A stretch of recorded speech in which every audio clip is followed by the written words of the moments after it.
इन्हें तो आनंद चाहिए, झूमने में बड़ा आनंद आता है इनको है? आज तक ऐसी कोई कथा नहीं मिली जितने यहाँ पे बिना गए इतने ठाकुर जी के सामने नाचने के लिए तैयार हो जाते हैं। वास्तव में आपका हृदय है बड़ा कोमल है। बोले वृंदावन बिहारी। एक दृष्टांत याद आया इस बात पर मुझे। एक पंडित जी थे, एक राजा के यहाँ पर रोजाना पूजा पाठ करने के लिए जाते थे। वो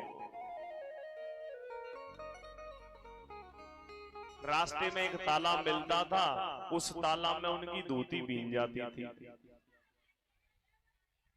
नाले में। तो जैसे ही वहां पर जाते तो राजा रोजाना एक ही बात कहता, पंडित जी हम समझते सो तुम निकरे नहीं। अब पंडित जी सोचो करें शायद पूजा पाठ हल्को हैरो हो बताते राजा ऐसा कहते हैं। अब पंडित जी जोर जोर से श्लोक वांचे, पूरे पूरे पाठ करें, बढ़िया अनुष्ठान करावे, लेकिन रोजाना राजा यही कहता था, पंडित जी जो हम समझते सो तुम निकरे नहीं। एक दिन घर पर उनकी पत्नी ने पूछा कि एक बात बताओ, राजा महाराजन के यहाँ तुम पूजा पाठ करने के लिए जाते हो, लेकिन तुम्हारी स्थिति इतनी दुबली पतली होती जा रही है, क्या खाना पीना अच्छा नहीं मिलता है? पंडित जी बोले क्या बताऊं, मैं बहुत बढ़िया तरह अनुष्ठान कर रहा हूँ, सब पूजा पाठ करूं, लेकिन राजा रोजाना कहता है पंडित जी जो हम समझते सो तुम निकरे नहीं। पता ना कौन सी गलती है रही है। पंडितानी बोली चिंता मत करो, सुबह सब व्यवस्था कर दूंगी मैं। बोले ठीक है। सवेरो भयो सो जैसे ही पंडित जी चलवे को भाई, तो पंडितानी ने कहा करो एक तो दे दी सिल और एक दे दी लुड़िया। बोले एक काम करना, जैसे ही राजा तुम्हें मिले और तुमसे कहे उसी समय पहले तो या सिले फेंकी हो और बाकी बाद या लुड़िया फेंकी हो। बोले ठीक है। पंडित जी गए, वही रोजाना की बात राजा ने कही, अरे पंडित जी जो हम समझते तो तुम निकरे नहीं। इतने में तो पंडित जी ने गुस्सा में आए कि पहले तो सिल फेंकी। जैसे ही सिल फेंकी राजा ने हाथ जोड़ ले, और जैसे ही लुड़िया फेंकी राजा ने पाए पकड़ ले, पंडित जी क्षमा करो गलती है गई। लेकिन पंडित जी समझ नहीं पाए ये मैटर क्या है। बोले यहाँ पूछ भी थे तो बढ़िया घर ही पूछ लेंगे तो सही है। बड़े खुश हो के पंडित जी घर पे आए। ध्यान से सुनना, घर पे जैसे ही आए भोजन किया, देखिए हंसते हुए और खुश व्यक्ति का चेहरा अलग ही दिख जाता है। जब उनकी गृहिणी ने पूछा तो बड़े खुश दिखाई दिए। अब शाम का समय हुआ, पंडित जी बोले भाग्यमान ने बताए तो दे कौन सा मंत्र पढ़ दो तेने सिलो लुड़िया में। तो उसकी पत्नी बोली कि सुनो, जब तुम रोजाना पूजा करने के लिए जाते थे तो रास्ते में तुम्हारी धोती नाले के पानी से भीग जाती थी, तो वह राजा कहता था तुम कैसे ब्राह्मण हो, छोटे से नाले है के आवते ताऊ में धोती भिजाए के आ जाते, और बेऊ ब्राह्मण है जो ओक लगा के पूरे समुद्र पी जाते। तो बाको मैंने जवाब दयो। बोले क्या? कि मैंने ये जवाब दिया था कि बेऊ क्षत्रिय जो सिलाते पेन लगाए देते तो अहिल्या जैसी नारी प्रकट हो जाती थी। तुम सिलाए तो छोड़ो, जब सिलइये कछु करके दिखाए दो, और जब सिलऊ को अहिलो नहीं होते या लुड़िया कछु करके दिखाए दो। तो भैया ताते कहिए तैसे तो रह गए श्रोता और तैसे ही रह गए हैं वक्ता, तैसे ही क्षत्रिय और तैसे ही रह गए हैं ब्राह्मण। कोई किसी की मत कुछ कहो, पूर्ण अपमान अपने आप में कोई भी नहीं है। सुनने वाले भी आज इनको भी थोड़ा म्यूजिक चाहिए। बिना म्यूजिक के आप कथा करो तो मन नहीं लगेगा। ये कलयुग का प्रभाव है। बोले ठाकुर जी महाराज की। और समय के अनुसार समय की धारा में चलना भी पड़ता है, ये संसार का नियम है। आइए अपने प्रसंग पर चलते हैं। एक दिन क्या हुआ, दीपावली का शुभ अवसर था। मैया को घर में बहुत सारे काम करने थे। मैया ने सुबह 4 बजे जल्दी जगकर आज क्या किया, बड़े सुंदर ढंग से मैया आज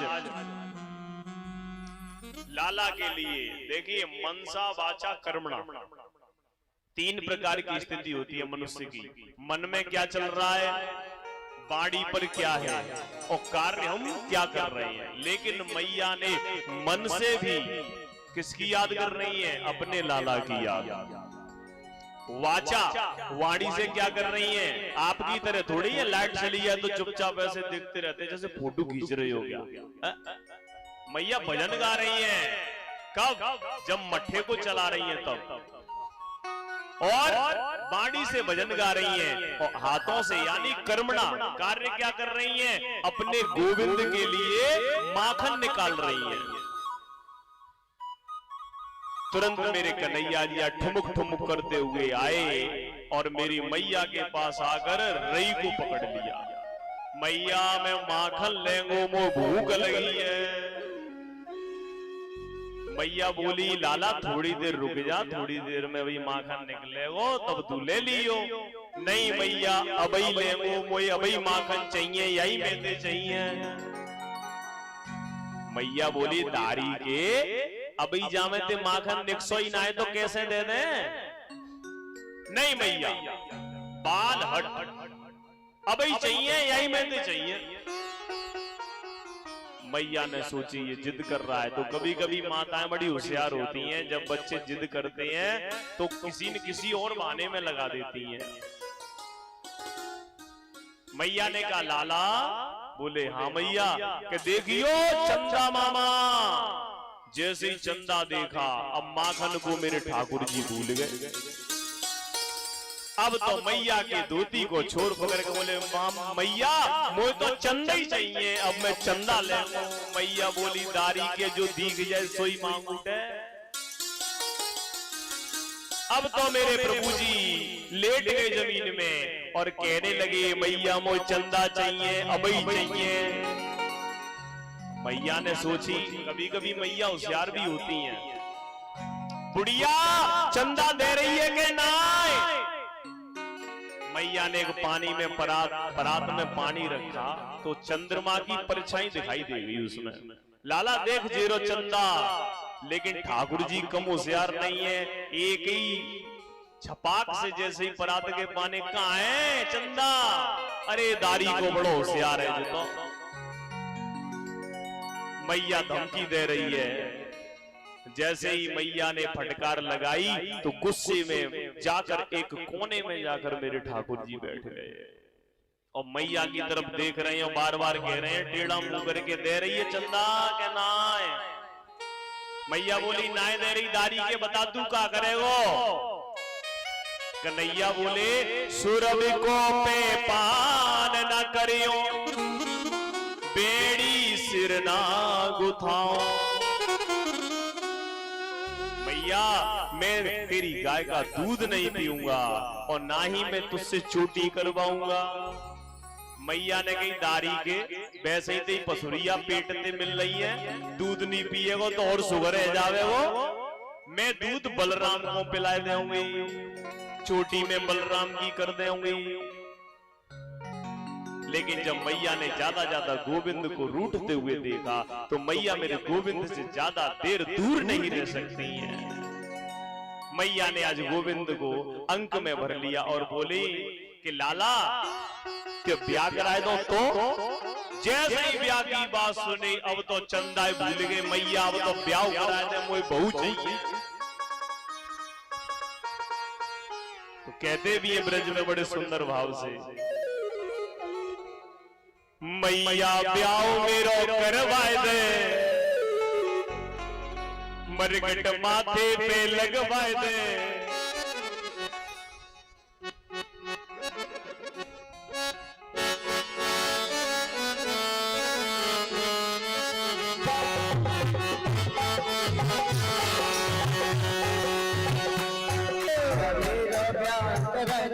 मरगट माथे पे लगवाए दे, अपने प्यार की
अपने प्यार